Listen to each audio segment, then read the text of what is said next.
kasi yun ang mga lugar, ang lupang tinapakan ni Jesucristo at ng mga apostoles.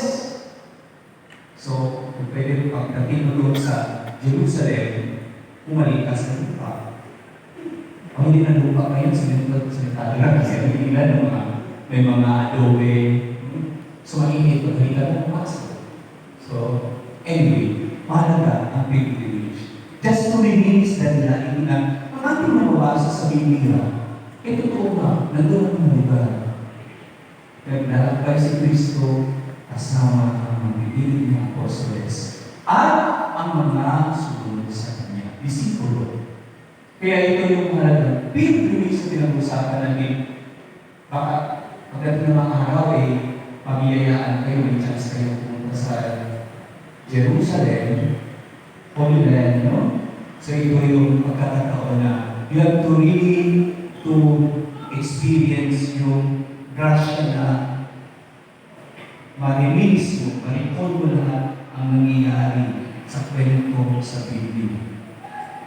So yun po ang talaga ng pilgrimage. So, pag-pilgrimage ay patutugin po sa pagtugon natin sa misyon na ibinigay sa bawat binyagan. So, ano misyon natin?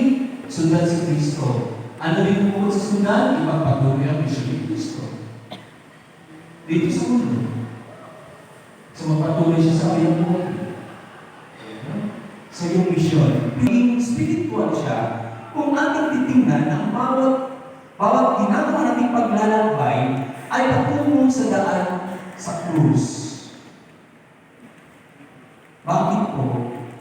Dahil naniniwala tayo, ang krus ay tanda ng ating kaligtasan. Without the cross of Christ, there will be no redemption, nor salvation. Sa mga naniniwala, ang krus ay simbolo ng kaligtasan. So ito yun. When we say spiritual pilgrimage, tayo ay natikilakbay patungo sa daan ng krus. Si Kristo ang ating sinusundan. Kaya naniniwala tayo na kung sinusundan natin si Kristo, ito ay patungo sa kaligtasan. Ang ating buhay pananampalataya. Kaya yun, baliwala ang ating pananampalataya kung wala ang krus. Kung wala tayong naniniwala kay Kristo din. So, yan po ang spiritual pilgrimage. So, kung sabihin natin pilgrimage, sabihin natin nakikipagkalasa tayo sa daanan ni Kristo. Pwede ba tayo pumunta sa ibang daan? O merong ibang daan na bigdaan? So, meron daan, ano? So, merong lumang daan, tuwing na daan, balikod-balikod daan, sangang daan. Pero ang daan kay Kristo ay daan tungo sa kaligtasan. Hindi kung saan nag-ukrus tayo ng daan. So, yun po. Kaya, kung hahanapin niyo ang daan, ang katotohanan, at ang buhay, hindi sa founder. Hindi nagpasimula sa kilusan. No. Si Kristo lamang. Ang ngayon tanong, kung meron ng nagtatag ng mga kilusan o mga religious group, ang tanong kung nasusunod ba niya ang daan ni Kristo? Or else, ibang daan ang kanyang tinuturo sa mga sumusunod niya. So, mapalayo sila. Papariwarang din. Kung hindi ka sumusunod kay Kristo. So, yun yung kalagahan ko. Bakit natin sinasabi ni Kristo, ako ang daan, ang katotohanan, at ang buhay.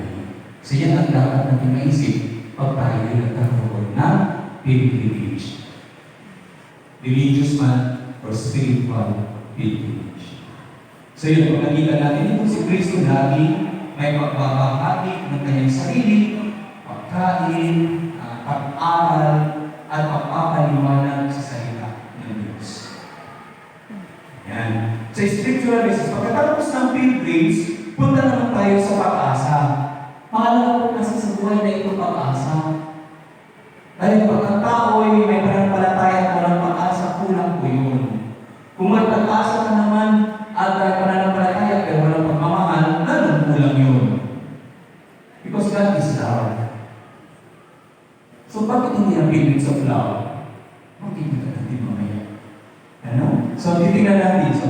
Pilgrims of Hope. So, itong binasehan, pinagkunan ng inspirasyon ng ating Santo Papa para sa mga nag-organize ng event na ito na dito tayo mahalaw sa pag-asa.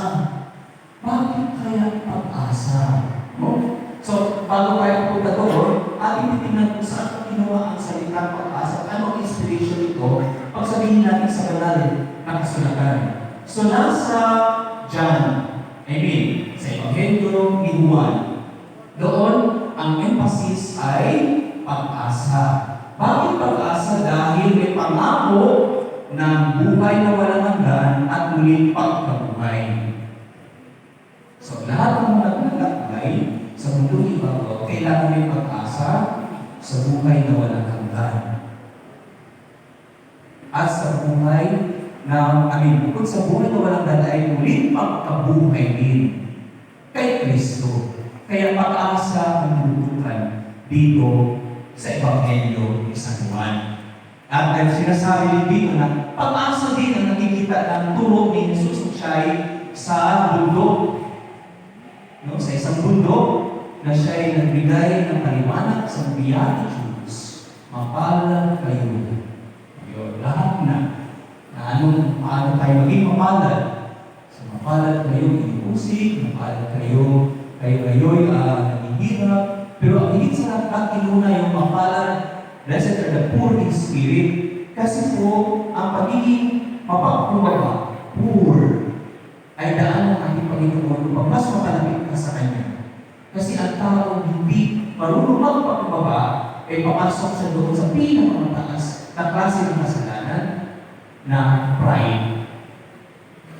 So, ang kabaliktaran ng pagiging humble ay pagkaroon ng pride. So, in a consequence, in contradiction sa kasalanan na malaki, capital sin is number one is pride, ang pagiging mapagkumbaba, poor in spirit, ang siyang maghahangos sa tao. Pabalik sa Diyos, palapit sa Diyos.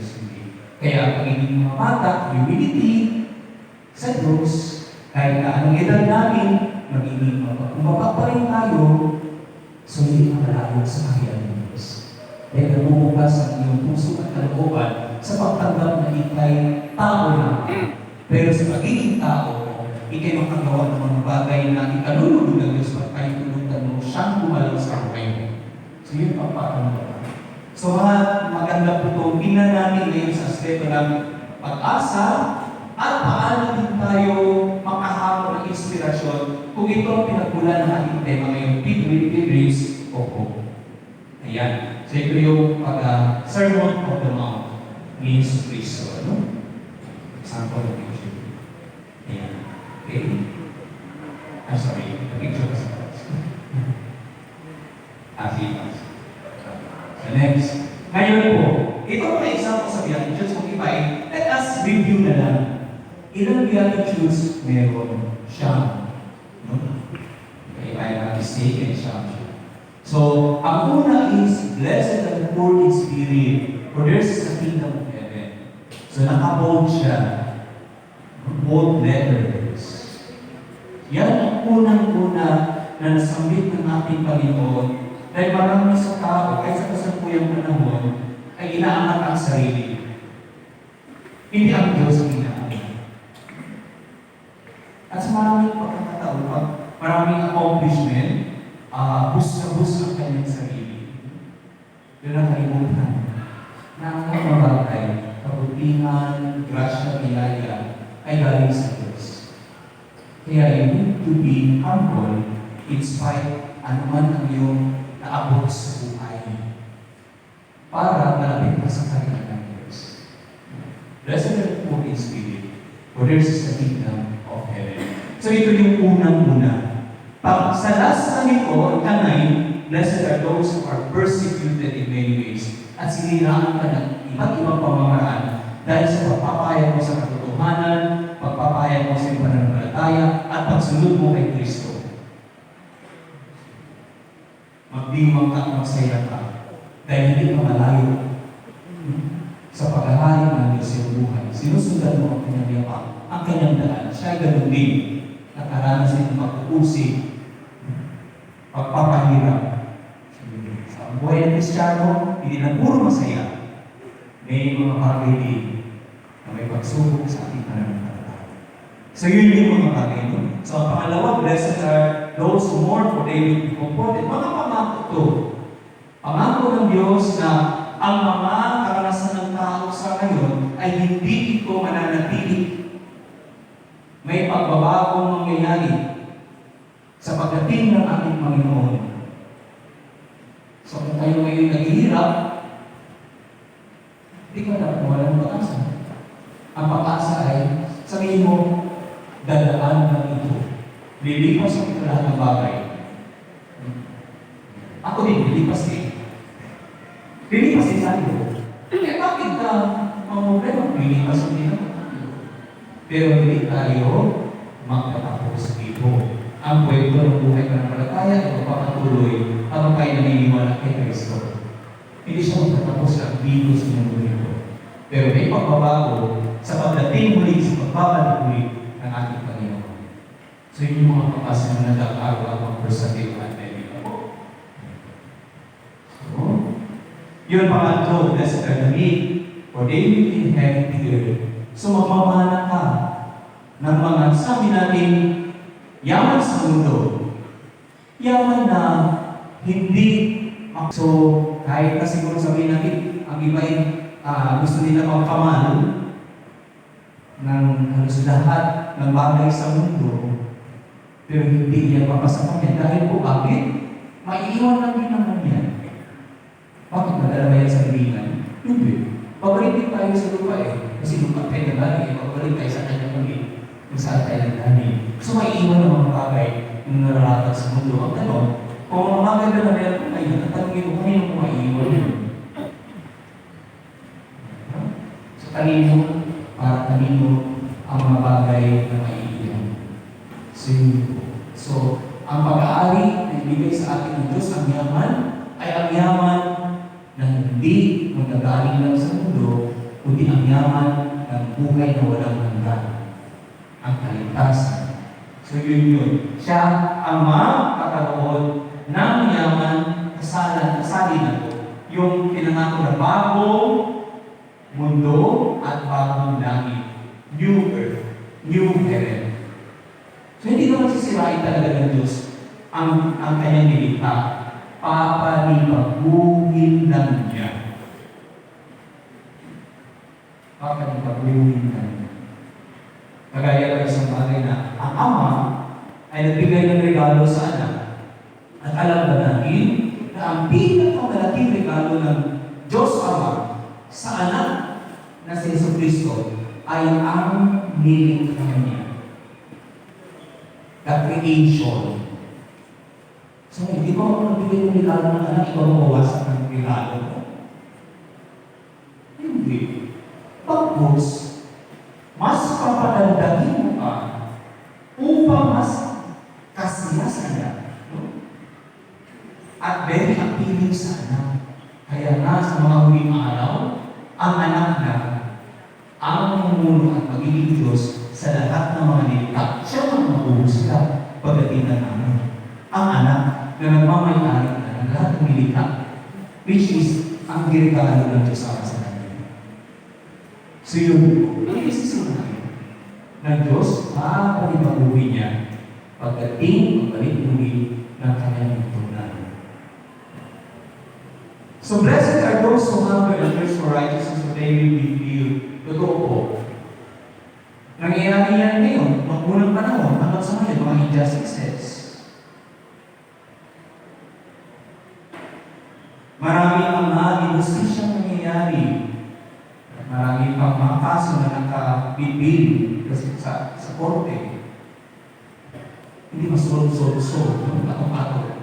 Eh kung hindi man yan masolve, mahala ng Diyos niya pagdating ng araw. Siya ang masolve. Kaya yan ng Diyos, no? Pero ang tao, laging naghahanap ng hustisya. Pero kung ako ba hustisya dito sa mundo, hindi tayo sigurado. Pero kung hindi mo makuha ang hustisya sa mundo, huwag mo nakita dahil ang Diyos ang kikilos para sa iyo. Kung hindi magawa ng tao, ang Diyos ang gagawa. Mas makapagpilihan siya. Kahit sino po siya pinatong kaharap. At yung kaharap ay kanyang lilipuli. Matuloy naman ang kanyang wala. Saan kayo wala? Yan ang pag-asa. Tapos po, itong panglima, blessed are the merciful, for they will show mercy. Totoo po yan. Marami sa ating mga pagbasa sa Ebanghelyo, be merciful, be perfect, love one another as I have loved you. Totoo naman po yan. The measure you measure will be measured unto you. Yan ang justisya ng Diyos. Kaya kung ikaw'y maawain, hindi di malayo pagdating na araw, kaawaan ka. Kung hindi ka man kaawaan ngayon, ang Diyos ang magkaroon ng awa sa iyo. Kasi may mga tao talagang walang awa. Ay, kulang sa awa. No? Parang hindi daw konsensya. Parang hindi ba ito ang puso? So, ito nasabi sila na ang puso pa ito. Maging totoong puso. Kasi merong ganun. Dahil sa karanasan ng buhay, tumigas tuloy ang puso. Wala na tuloy maramdamang awa. So yun po minsan. Ayan ang realidad ng buhay. Paano ka maawa kung una sa lahat kay biktima ng kawalang awa? Ilang beses ka umiyak, wala namang nakinig. Ilang beses ka humingi ng tulong. Higit pa rin ka iba. Ilang beses ka nagpapakaawa at nilungan ka rin sa panahon kay na nakakalungkot na wala rin. So, sino lang talaga ang tulong sa iyo? Diyos. Ang nakakita sa lahat ng bagay. Ngunit, pagdating ng araw, ito lang naman ang judgment ng Diyos kung ano ang ginawa mo sa pagkakit ay ginagawa mo sa akin. Ang hindi mo nagawa na dapat mo gawin, may mga bagay ba akong nagawa sa kapwa na madadala ko sa kabilang buhay pagdating ng araw. O uusin ang aking pasensya pagdating ng araw. Dahil hinayaan ko lang nalilipas ang panahon at makalimutan ang lahat. Sa panglima pa yung pang-anim, blessed are the pure in heart, for they will see God. Okay, may malinis na puso. Wow! Paano kayo may malinis na puso? Meron nakitang klase-klase ng puso. Di ba? Puso ng saging. Puso mapaghinlang. Puso manloloko. Puso mamon. Puso bato. Ano ang klase ng puso ang ma-describe mo? Ano kayang klase ng puso meron ako, kayo, sa isa sa atin? Dahil laman ng puso ay siya din ang mamunga sa ating mga ginagawa. Kagaya din, anong naramdaman ng puso ay may utal na ilabas ng iyong bibig.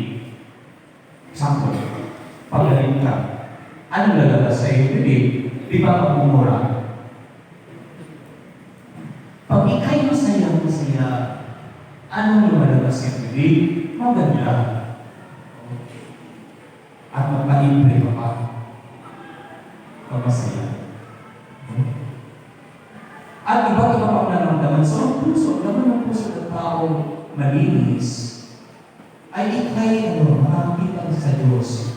So, kahit sabihin ng iba yung kasalanan ka, pero pag ikay biniyayaan ng Diyos na innocent heart, innocent heart, na nagtago mga, maging malinis sa iyong puso, malinis sa iyong nakikita. Tama yung napapakita. Ibinabalik mo sa ibang direksyon ang iyong atensyon pag may mga masama kang nasasaksihan, ayaw mo makisama sa mga marites. So mga bagay na gano'n, magiging malinis ang iyong puso pag ikaw mismo ang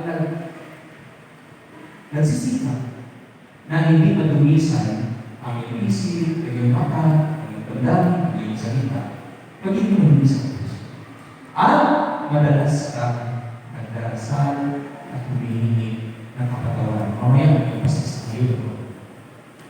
Mahalaga siya sa pag-celebrate natin sa Jubilee Year 2025 ang paglilinis ng ating kalooban. Kasali na ang puso. Mahalaga yan eh. Alam mo yan ang tinitingnan ng Diyos eh. Hindi yung itsura. Hindi yung sexy yung itsura mo o macho ka. O ano ba? Ang ganda na mo. Hindi ang puso. Yan pa, tumitingin ng Diyos sa puso. Tapos po, yung mga peacemaker, kaya minsan ikaw lang nabubo dahil sa ikaw ang nasa gitna. Di ba pag sandwich, negotiator, peacemaker, ikaw pa ang sinisiraan, ikaw may hangad na mabuti, ikaw pa ang nagkakamali, ikaw pa ang masama. So peacemaker ka pa rin. Ano? So, hindi ka malayong tawagin ng anak ng Diyos. Di ba minsan pag nagkakagulo na ang tao, yung mga tao tahimik lang. Ayaw nila magkisawsaw sa gulo, ayaw din nila magpulinto. Gusto nila mapayapa ang kanilang buhay. Pero, may gagawin ka sana. May gagawin ka. Kahit na kayo tahimik at ayaw na maguluhan, may pagkilos kang gagawin upang ang iyong pagiging tahimik ay makakatulong sa mga taong magulo. Magulo ang iyong isip. So, yung pagiging tahimik ay